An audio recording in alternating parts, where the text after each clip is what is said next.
Olá, meus queridos, mais uma vez nós estamos aqui para refletirmos. E a nossa reflexão de hoje é sobre o ano novo. Então, um ano novo inicia e é o momento ideal para avaliarmos os passos que nos trouxeram ao caminho que hoje percorremos.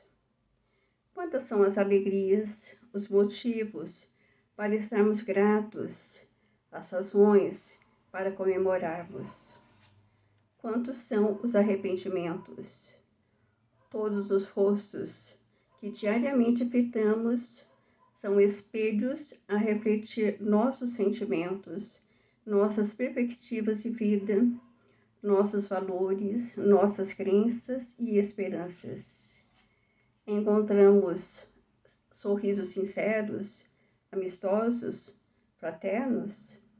Encontramos rostos amáveis, gentis e felizes, que pelo contrário nos deparamos com tristeza, melancolia e indiferença. O ano que iniciou, muitos outros espelhos iremos contemplar. Que imagem veremos neles? Em meio a tantas possibilidades, uma certeza teremos. Se sorrirmos, veremos sorrisos também. Portanto, que o nosso maior objetivo para o ano que iniciou seja sorrir com os lábios e com o espírito.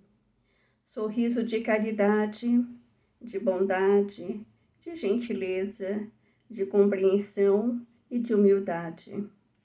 Sorriso de acolhimento, de dedicação, de esforço, de disciplina, de generosidade, de fé e de gratidão. Sorriso de amor.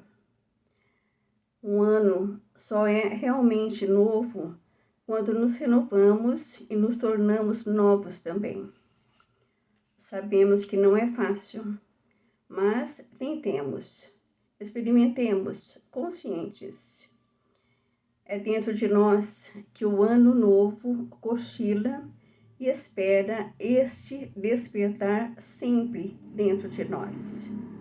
Que possamos refletir sobre isso, sobre a importância de nos renovarmos para termos dias felizes, anos felizes com Jesus.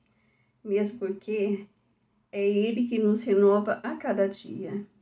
Feliz ano novo a todos, gratidão sempre, que Jesus possa estar nos iluminando nesse nosso novo caminhar, para que possamos fazer assim escolhas melhores na nossa vida, para que possamos desenvolver dentro de nós um pouquinho mais esse sentimento de amor, de gratidão, para com todos que cruzarem esse nosso novo ano, que seja feliz, cheio de saúde e de paz para todos nós.